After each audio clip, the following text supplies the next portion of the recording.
Hello everyone, my name is Kaylee Swift. I am Program Coordinator for the CREATE Initiative and former undergraduate researcher on our project in North Florida working with the Gullah Geechee community.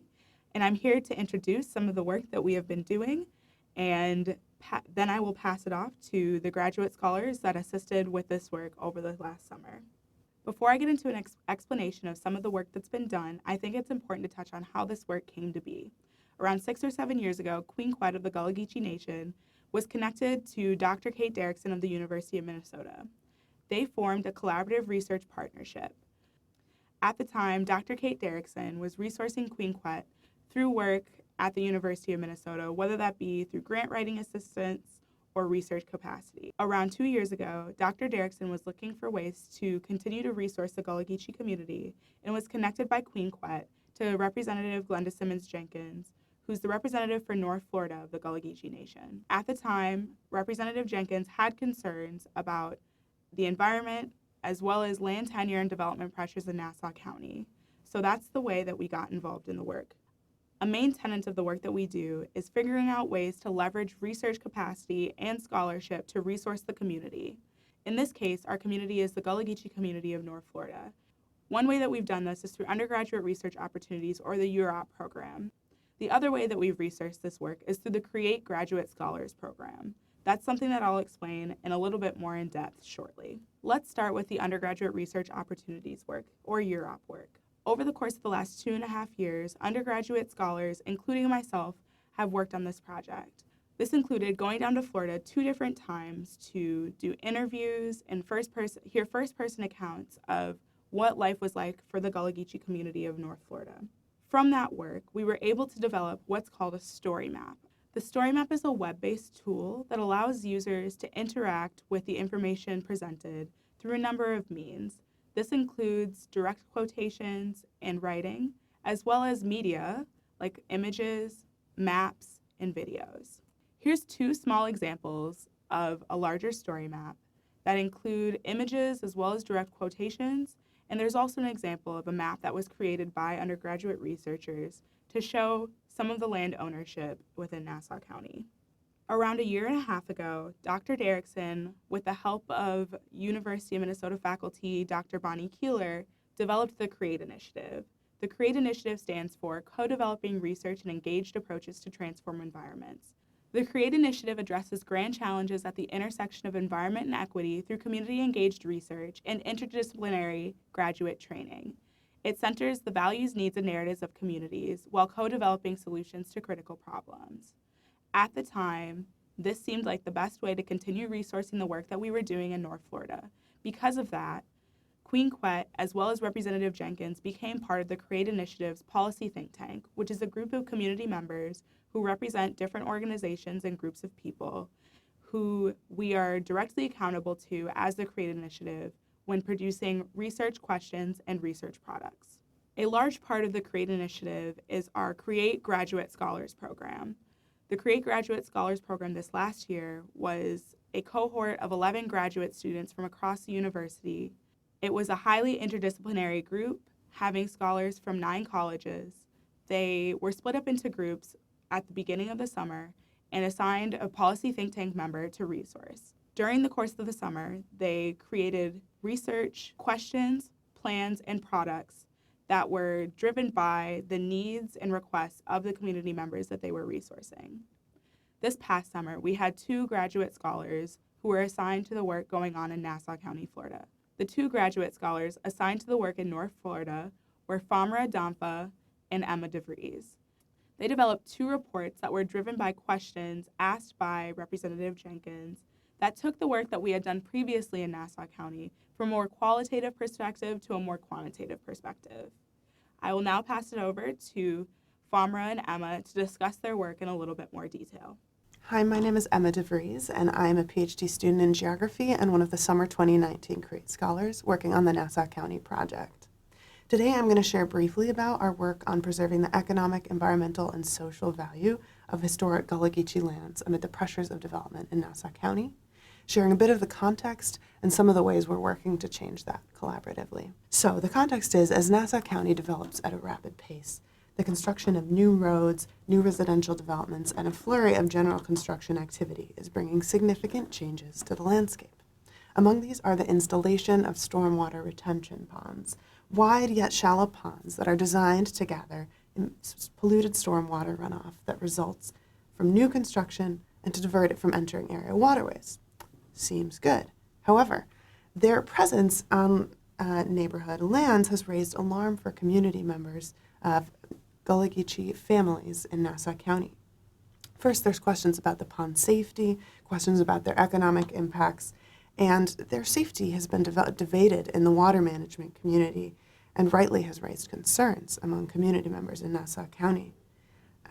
So given these factors, we've done some work to investigate the potential impacts and their current impacts on the ground in Nassau County. So some of the issues raised by Gullah Geechee families in Nassau County around these retention ponds are around questions of, one is an economic concern. So given the aesthetic and environmental concerns, property values might be impacted negatively. And so for a community whose wealth is so concentrated in the land, when you impact the value of the land, you really have a significant impact on their wealth. And secondly, the health concerns. So one community member reported an increase in vermin in their backyard after a pond was installed. And given the increasing frequency of extreme weather events in Florida, coastal Florida, the possibility of an overflow of concentrated pollutants does pose a further health risk to adjacent homeowners. The third concern is around the administrative aspects in Nassau County. There is a history of non-transparent decision-making by Nassau County officials, coupled with the oversized influence of certain landowners and industries. And so, given the fact that these ponds typically are not audited unless they're requested, often when Gullah Geechee community members have been had concerns, not just around things like ponds, but otherwise, they're often sidelined or ignored. And so when it comes to these ponds, some of the work we're trying to do is help build that case they have. And so putting all these factors together, finally, when you have the piece that they have been disproportionately placed along Gullah Geechee lands, you have a really serious possible case of environmental injustice. And just a quick case of some of the, even just the geospatial data we're using around making this case. So here's, as you can see on this slide, there's this Gullah Geechee settlement. The first image you see in that yellow area is where their homes are. The next, the pond is built. The third image you see here on this slide is that the pond is all filled in, and what's really powerful is what we see in the next image. This entire land in red is owned by Radiant, one of the big property owners in the county, and that pond, as you see, may have been able to go anywhere, but there it is right behind the Gullah Geechee lands. And so what we're trying to do is use spatial data like this to really amplify the case of community members. This project is looking for what are the levers of change in an issue like this with the encroachment of development. So with ponds, some of it is just finding the points of intervention. We've done some research into the web of bureaucracy. Who do you call? Who's in charge of these ponds? How often do they get managed? What can we complain about? And secondly, part of that is collecting and disseminating tools in order to lodge effective complaints. One of these things comes from a team of scientists at the University of Minnesota has developed a guide for managing stormwater ponds, and there is actually a sheet, as you can see in the second image on the screen.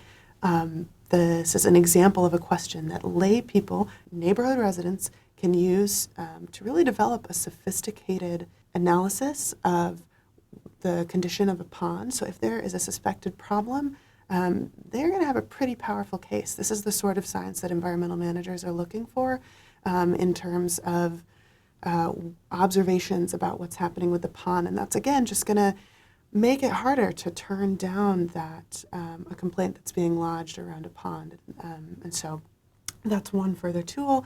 And then finally, some of it is just this data collection, spatial analysis. We're working on an economic analysis. So what's happened to the land values around where ponds have been installed. And so, again, just building this case with the numbers to say that Gullah Geechee families in Nassau County have noticed these changes happening. And we, together, with the power of science, of spatial science, of data analysis, we are working to amplify and strengthen that case in order that their voices might be heard. For me, nothing is more academically stimulating than studying and understanding the relationship that descendants of enslaved Africans, Gullah Geechee people, have with their immediate biophysical environment, land and water. Did you know that 20% of Gullah ancestors came from the Senegambia region, my home country, the Gambia?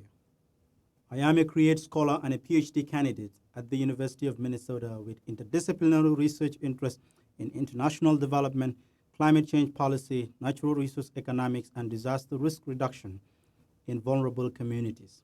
Land and home ownership losses have significantly contributed to displacing Gullah Geechee natives from their historical settlements along the east coast of the United States, including in Nassau County, Florida. Since the early 20th century, Black landowners have lost over 11.5 million acres of farmland, accounting for nearly 80% of the total land area they used to own. Gullah people are known for their industriousness, strong inclination to promoting cultural and spiritual values, land possession, environmental stewardship, and their sea island experiences. I was told land is a family member. The notion that land is a family member are words of wisdom from the chieftress of the Gullah Geechee Nation, Queen Quet. A Gullah representative in Nassau County, Honorable Glenda Simon Jenkins, elaborates by saying, "I will betray a spiritual value in selling my family land." Another Gullah resident was quoted by saying, "Land ownership defines who I am as a Gullah Geechee. If I no longer own land, my identity as a Gullah changes." Land, they all emphasize, is where we exercise our rights to self-determination, independence, and self-reliance. With those remarks, I ask myself, what could force Gullah land owners to sell or lose a family member, or by extension losing one's own identity? And let us learn from the literature that through petition sales, tax sales, enforcement of the eminent domain, and gentrification, thousands of Gullah residents in Nassau County have been institutionally pressured and systematically forced to migrate due to land and home ownership losses. This is evident in the drastic reduction of Black population in the county, which has significantly declined from over 50% of the total county population to less than 7% just within 3 generations. What could largely explain such extreme demographic alteration other than mobility and displacement attributed to land and home ownership losses, as well as socioeconomic and environmental challenges, including climate change impacts on Gullah properties and their livelihood means? When you forcefully take people's land, you of course take away their homes. Not only do Gullah people in Nassau County earn 50% less income compared to the median county income, but they also receive less financial gain by selling their properties compared to their white counterparts. A recent study found that a home in Jacksonville metropolitan area, Nassau County included, is worth 47% less in majority Black neighborhoods compared to neighborhoods with less than 1% of Black residents, all else constant. Of course, home ownership is a depository of wealth for most households. Home values have been appreciated in most parts of the United States, including in Nassau County. Considering the appreciation of property values with economic hardship facing Gullah residents in maintaining and paying their property taxes, Rep. Simon Jenkins asked, what does the data say a homeowner will gain in 30 years compared to what they would have lost had they rented or paid a mortgage? In an attempt to answer Rep. Jenkins' question, we conducted a financial cost-benefit analysis of Black wealth in home ownership using a scenario-based approach for either maintaining one's property or transferring one's wealth by selling the property or leasing it. Our results suggest that Black homeowners in Nassau County are financially better off by keeping their properties relative to undertaking any of the 4 possible alternative scenarios mentioned in our report. We find a net present value of $1 million for an average Black homeowner who decides to keep and properly maintain their property in Nassau County over the next 30 years. In aggregation, total black wealth in home ownership is estimated at $1.2 billion by 2050 in Nassau County. Considering current trends, we further projected an estimated wealth loss of $632 million from home ownership, given that 60% of current owner-occupied homes are sold. We recommend both macro and micro level policy interventions to eradicate the root causes of land dispossession, racial injustice, and wealth inequality in America. In conclusion, our findings suggest that policy and lawmakers should formulate serious legislative measures and initiate pro-Golo development programs, not only to preserve the culture and maintain such an important historical community, but economically empower members through income generation programs to avert the frustration of selling or losing a family member, or by extension, losing one's own identity. I thank you very much. I am Famara K. Danfa.